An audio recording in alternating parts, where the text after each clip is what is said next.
Prince Harry's world, steeped in British aristocracy and tradition, stood in stark contrast to Meghan Markle's Hollywood upbringing. The two worlds couldn't have been more different, each with its own set of rules and expectations. When Meghan was introduced to Harry's friends, a diverse group composed of childhood chums, schoolmates from Eton, and comrades from his military days, she found herself navigating a new social landscape. An air of curiosity and perhaps apprehension hung in the balance. Meghan's every move was watched, her every word weighed. This initial meeting was crucial, a glimpse into how Meghan would navigate the complex social tapestry of Harry's life. It was a test of her adaptability and resilience. Early interactions were undoubtedly marked by a degree of awkwardness. Meghan, used to the straightforwardness of Hollywood, found the subtle nuances of British aristocracy challenging. Meghan, a successful actress with a strong social media presence, represented a world unfamiliar to many of Harry's friends. Her fame and the way she handled it were new to them. Raised on film sets and red carpets, her experiences differed greatly from the aristocratic estates and traditional upbringing that shaped Harry's circle. The contrast was stark and palpable. Despite the differences, there were genuine attempts to welcome Meghan. Friends tried to bridge the gap, making efforts to understand her world. Harry, clearly smitten with his new love, was eager for his friends to embrace her. He wanted them to see what he saw in Meghan. Yet, bridging the cultural and social divide proved to be more challenging than anticipated, setting the stage for subtle tensions and misunderstandings.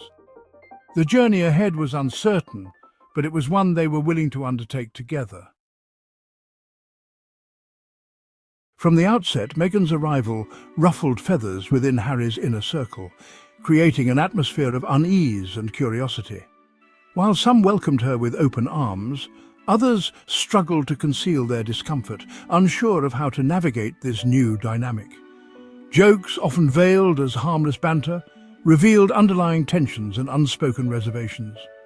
Meghan's focus on social issues, her outspoken nature and her modern approach to life were perceived by some as at odds with the traditional values held dear by Harry's friends, creating a cultural clash. One former Palisade, speaking on condition of anonymity, shared an anecdote that captured this early awkwardness and the subtle friction it caused. During a casual gathering, one of Harry's friends jokingly referred to Meghan as Harry's Hollywood princess, a comment that was meant to be playful. The comment, intended to be light-hearted, landed poorly with Meghan, who perceived it as a slight against her background and ambitions, highlighting the cultural divide. Such instances, though seemingly minor, highlighted the chasm that existed between Meghan and certain members of Harry's circle, emphasizing the challenges they faced. They also underscored the challenges of integrating someone with Meghan's independent spirit and progressive views into a world steeped in tradition and hierarchy, a world that was often resistant to change. The chasm between Meghan and some of Harry's friends extended beyond mere cultural differences. Meghan's social activism and outspokenness on issues like gender equality and racial justice, often categorized as woke ideals, jarred with the more traditional and conservative outlook held by some in Harry's circle. Humour, often a tool for bonding, became a point of contention. What Harry's friends perceived as harmless banter, Meghan sometimes interpreted as insensitive or out of touch. This difference in perspective fueled misunderstandings, creating a sense of unease within the group. For instance, Meghan's passion for veganism was reportedly a source of amusement for some of Harry's friends, who took to jokingly hiding sausages in her food. While intended as a harmless prank, the act revealed a lack of sensitivity towards Meghan's values and dietary choices. Section 4, Sandringham Shoot, a turning point in the relationship with Harry's friends. The annual pheasant shoot at Sandringham, the Queen's private estate, served as a microcosm of the growing divide between Meghan and some of Harry's friends.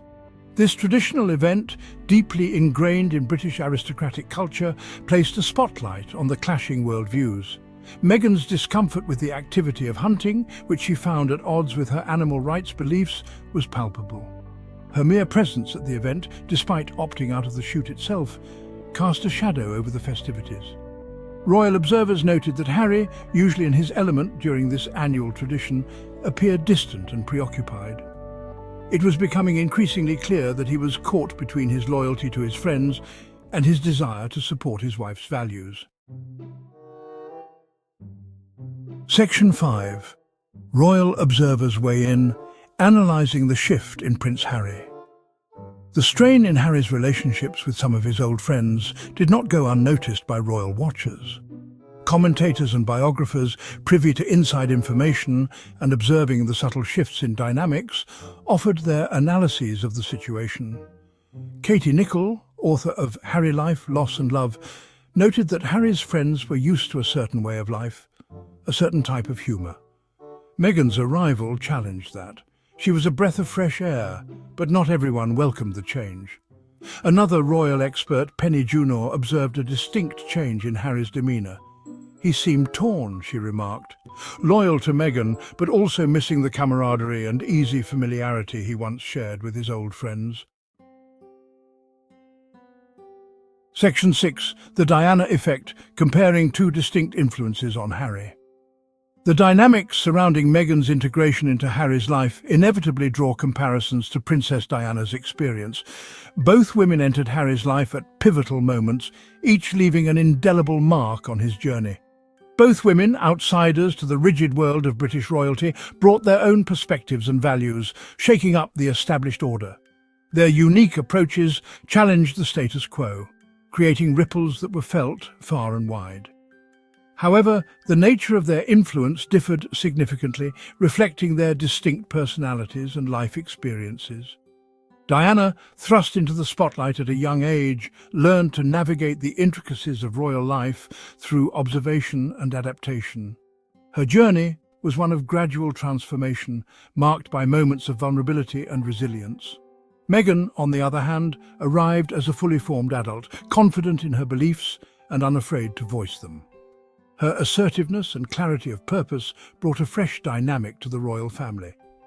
While Diana often felt like a prisoner trapped within the gilded cage of royalty, her struggles resonated deeply with the public, highlighting the human side of the monarchy.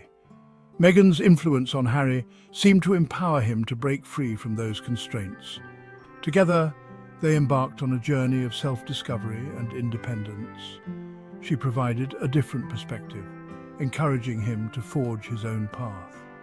Their partnership became a symbol of modernity and change within the royal framework. Section 7. A new chapter, Harry and Meghan's evolving world. The early years of Harry and Meghan's relationship were marked by a period of adjustment and at times palpable tension. The awkward jokes, cultural clashes and differing values exposed the challenges of merging two distinct worlds. However, it's important to remember that relationships evolve over time. While some friendships might have cooled in the face of change, new connections were undoubtedly formed. Harry and Meghan, surrounded by a close circle of trusted friends and confidants, are charting their own course.